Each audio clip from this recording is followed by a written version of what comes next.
ఏ రోజు రాజకీయాల్లో ఇలా మాట్లాడే వాళ్ళందరినీ తప్పు అని మాట్లాడే భారతమ్మ గారు ఈ రోజు అడ్డగాడిది అయిపోయినప్పుడు మరి జనసేన అధినాయకుడు ఇమీడియట్ గా ఒక స్టేట్మెంట్ ఇచ్చి ఇదిగో సుభాష్ని గారు మాట్లాడిన దానికి మేము ఖండిస్తున్నాం, సుభాష్ని గారు కొన్నాళ్లు పార్టీకి దూరంగా ఉండాలి, అటువంటి అనుచిత వ్యాఖ్యలు చేయకూడదు, ఇది మొదటి తప్పుగా క్షమించడం అవుతుంది అంటూ కూడా వెంటనే రిలీజ్ చెయ్యాలా.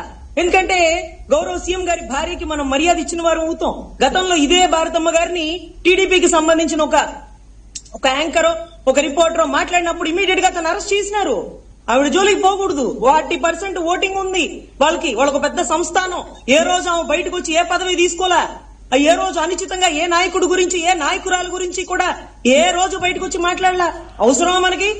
అంటే తన్నుకోవాలి, గొడవలు అవ్వాలి, కేసులు అవ్వాలి, ఇంపార్టెంట్ విషయాలు దారి మళ్ళాలా. నిరుద్యోగ భృతి 3,000 ఏదండి, 3,000 ఏది? పిఆర్సీ గురించి వాళ్ళు ధర్నాలు చేస్తున్నారంట. 2.5 సంవత్సరాలైంది, కొత్త రేషన్ కార్డు రాయలేదు అని ఎన్నిసార్లు ఎందుకు చెప్తానంటే, మొన్నొక రోజు ఒక మహిళ అడిగింది, అయ్యా నా భర్త చనిపోయి 2 సంవత్సరాలు పైబడైంది అయ్యా, నా బిడ్డల్ని పోషించుకోవాలి స్వామి అని గౌరవ డిప్యూటీ సీఎం గారిని అడిగింది.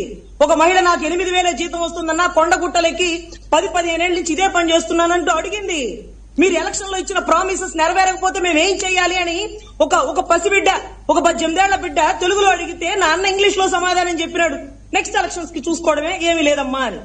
ఇటువంటి విషయాల గురించి మాట్లాడుకుందాం సార్. వాళ్ళ భార్యలు, వాళ్ళ వ్యక్తిగత విషయాలు, వాళ్ళ చెల్లేసిన కోర్టు కేసులు మనకెందుకు సార్? బాలకృష్ణ గారి ఇంట్లో ఎందుకు బుల్లెట్ వెళ్ళింది మనకు అవసరమా? ఎన్టీ రామారావు గారు ఎందుకు లెటర్ రాశారు మనకు అవసరమా? లేకపోతే విజయమ్మ గారు ఎందుకు లెటర్ రాశారు మనకు అవసరమా? మనకేం అవసరం? పథకాలు ఎందుకు ఇంప్లిమెంట్ చేయట్లే? ఎందుకు నిమ్మక నీరు ఎత్తినట్టుంటున్నారు? ఎందుకు 40,000 ఎకరాలు తీసుకుని రైతులు మోసం చేస్తారు? ఇది మాత్రమే మాట్లాడదాం, చర్చనీయాంశాలే చర్చించుకుందాం, వ్యక్తిగత విషయాల్లోకి పోవద్దు. అందులోనూ అంత పెద్ద పదజాలాన్ని భారతి గారి మీద వాడితే వాళ్ళు ఊరుకుంటారా? కావాలి, మాకు కావాల్సింది గొడవలే, కొట్టుకోవడాలే, మేము ఇంతే మాట్లాడతాం అంటూ రెచ్చగొట్టే ధోరణితో మాట్లాడినట్టుంది. గానీ ఈ రోజు ప్యానెల్లో ఉన్న అమిశెట్టి వాసు గారు ఏ రోజున ఒక మహిళ గురించి అనుచిత వాక్యం మాట్లాడారా? ఈ రోజు ఒక పెద్ద పదవి ఇస్తారు, మాట్లాడమని చూద్దాం. మాట్లాడో, వాళ్ళకు కొన్ని సిద్ధాంతాలు ఉన్నాయి, వాళ్ళ నాయకుడు చెప్పినా మాట్లాడరు, పక్కింటి వాళ్ళు చెప్పినా మాట్లాడరు. ఒక రూట్ మ్యాప్ లో పోతా ఉన్నాం. ఈ రోజు కొంతమంది మాట్లాడినందువల్ల పార్టీకి చెడ్డ పేరు వస్తుందంటే కొన్ని మార్చుకోవాలా, పార్టీని నిలబెట్టుకోవాలా, పార్టీని పెంచుకోవాలి.